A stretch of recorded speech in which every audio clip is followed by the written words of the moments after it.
Okay, so we were discussing functions और हम लोग डोमेन पढ़ लिए थे, डोमेन क्या होता है।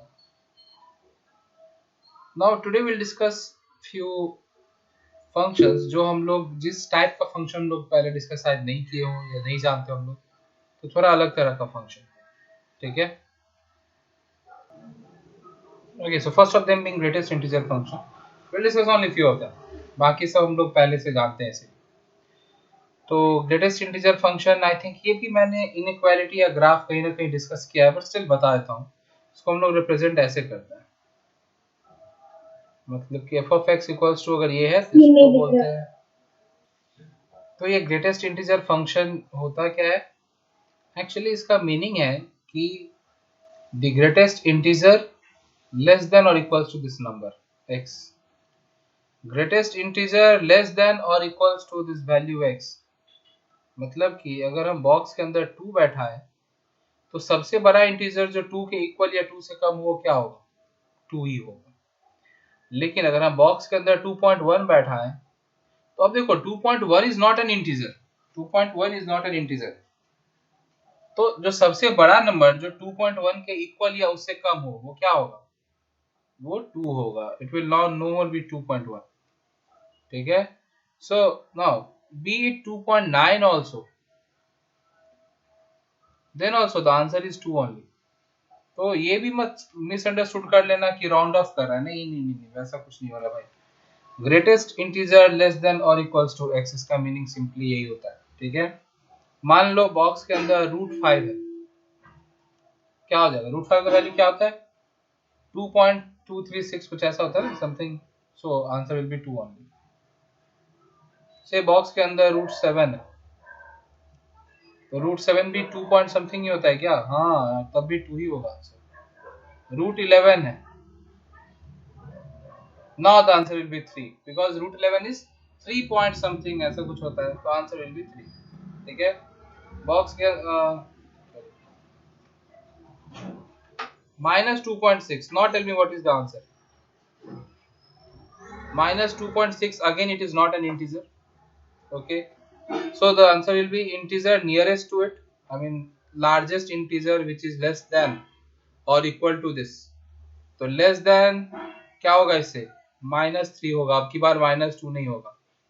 Remember, -2 is greater than -2.6, so -2 cannot be the answer। हम लोग लेस देन में खोजते हैं ना, so it is -3 here। So negative में याद रखना, पॉजिटिव में तो जो यहाँ लिखा रहता है वही हो जाता है। ठीक है, जितना पॉइंट से समथिंग 5 पॉइंट समथिंग है तो 5 will be the answer positive में। लेकिन नेगेटिव में क्या होता है, थोड़ा सा केयरफुल रहना। ठीक है, अगर -2.6 है then -2 is not the answer, -3 is the answer. ठीक है। सपोज बॉक्स में है -4, तो आंसर क्या होगा, -4 ही होगा। लेकिन अगर -4.01 भी है then the answer is -5, it is no more -4। ठीक है। So keep this in mind, this is the greatest integer function। Now see, how will the graph of this function look like। ठीक है। So we are interested in drawing the graph of this function।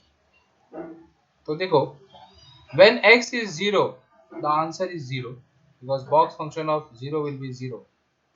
ठीक है, इसको box function भी कहते हैं, greatest integer function बोलते हैं, बॉक्स फंक्शन भी कहते हैं ना।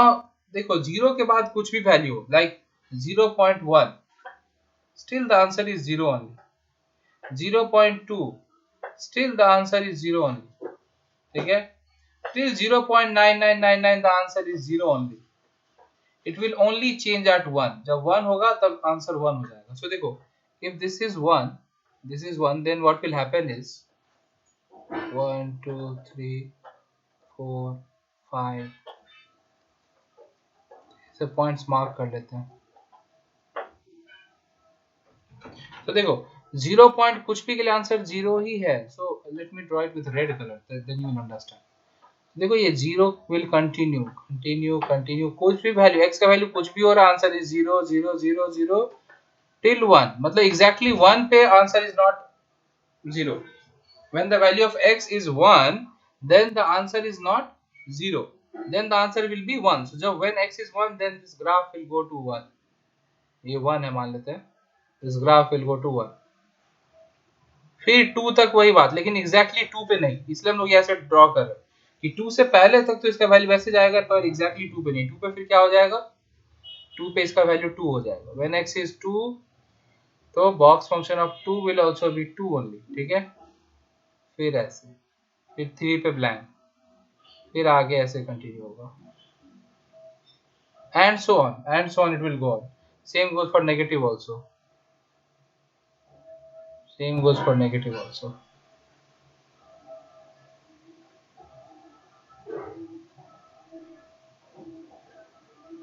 So this is how the graph of box function of greatest integer function looks like. Now if we talk about the domain and range of this function, so from graph only we can answer these two questions.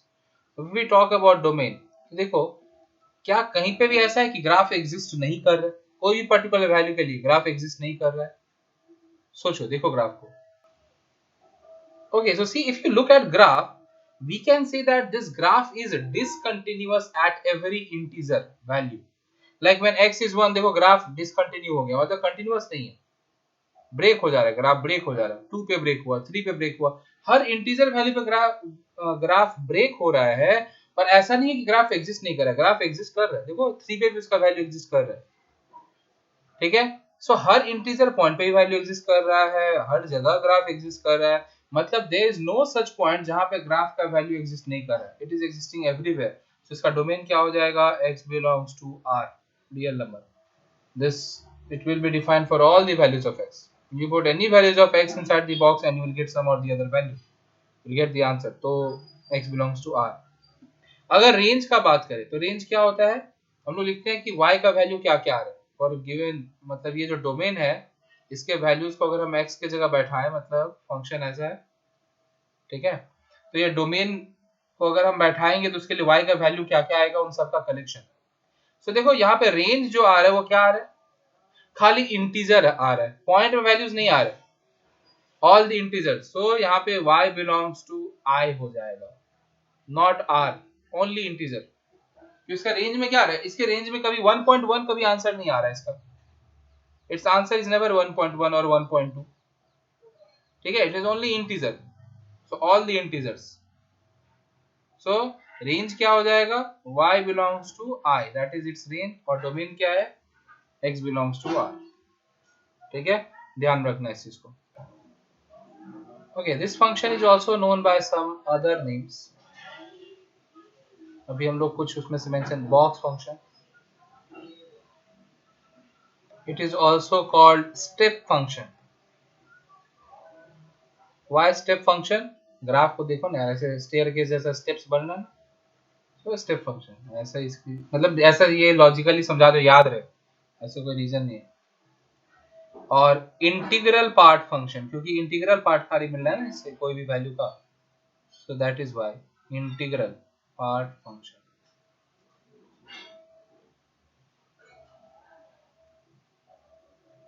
ठीक है. तो ये सब नाम है, कुछ other names. Next we have fractional part function, ठीक है, इसको कुछ ऐसे डिनोट करते हैं हम लोग.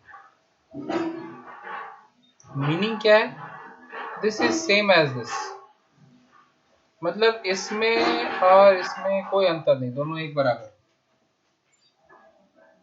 ठीक है. कैसे देखो, अगर हम लोग 2.468 ऐसा कुछ लिखते हैं तो आंसर हो जाएगा 0.468, मतलब कि इंटीजर पार्ट हट जाएगा, only the fractional part will be left, and that is why we have expressed it as box of x minus, sorry, x minus box of x, x minus box of x,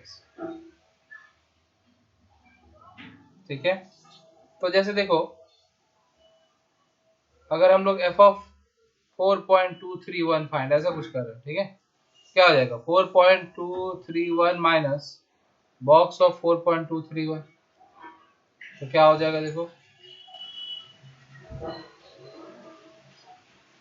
तो answer will be 0.23.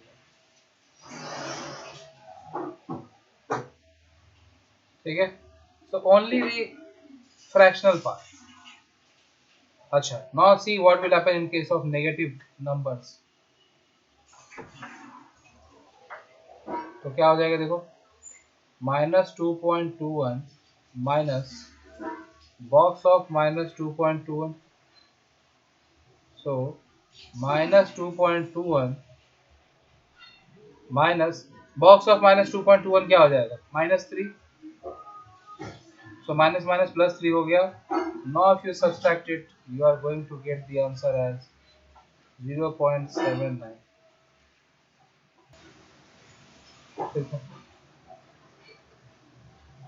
So in case of negative number also, यहाँ पे देख लो, negative कोई भी negative value अगर हम कुछ भी बैठा दें, the answer will always be positive, क्योंकि बॉक्स वाले का वैल्यू क्या होगा, हमेशा एक कम ही होगा ना उससे, ऐसा. So this will always be positive. तुम नेगेटिव कोई भी वैल्यू बैठा के देख लो, या पॉजिटिव कोई वैल्यू बैठा लो, बॉक्स ये फ्रैक्शनल पार्ट जो है इसका वैल्यू हमेशा पॉजिटिव ही आएगा. This fractional part function is always positive, and it will always have this value less than equals to 1. Only less than 1, not even 1. Less than 1. Point में ही answer आएगा, खाली 1 भी कभी नहीं आएगा. ठीक है. Okay, now let us draw graph of this function. How will the graph look like? तो उसके लिए हम लोग क्या करते हैं, फिर से वही बात, खुद से कुछ वैल्यूज बैठा के एनालाइज करेंगे क्या होगा. एक तो ये है कि हमेशा इसका आंसर जो है वो 0 से 1 के बीच में ही होगा. ठीक है, like for any integer value, suppose हम लोग 5 के लिए कर रहे हैं. ठीक है, एफ ऑफ 5, तो क्या हो जाएगा देखो, ये इसका मीनिंग क्या है, 5 minus box of 5. Now box of 5 is also 5, so its answer will be 0. Rather for any integer, not only for 5, अब नेगेटिव में बैठा हो इंटीजर, 0 बैठा हो, कोई भी इंटीजर के लिए इसका वैल्यू 0 ही आएगा. तो 0 तो आएगा, पर इसका वैल्यू कभी भी 1 नहीं आएगा.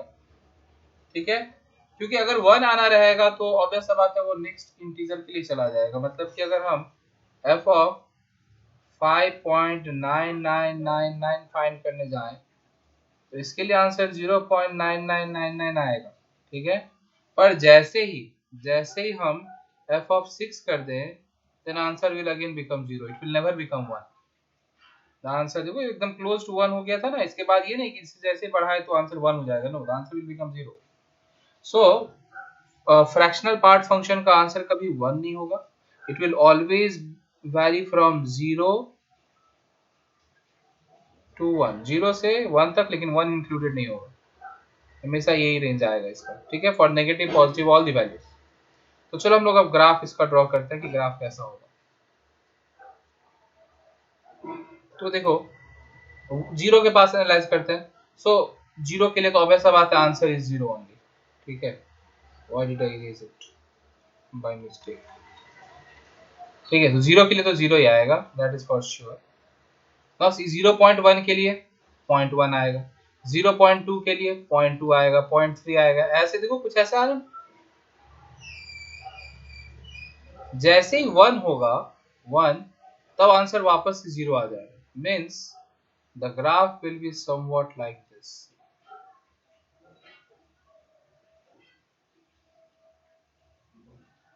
Then again it will be something like this. मैं ग्राफ ड्रॉ कर देता हूँ, फिर तुम लोग एनालाइज कर लेना, देखना कि हाँ ये सही है कि नहीं.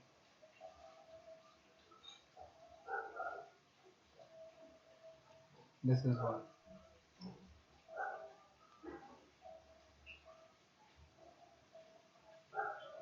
And so on, and so on. Always the graph. For negative values also it will be like this only.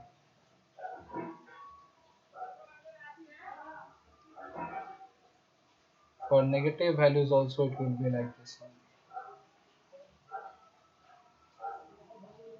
Okay. So this is the graph of fractional part function. Okay. Now let us discuss its domain and range. Domain.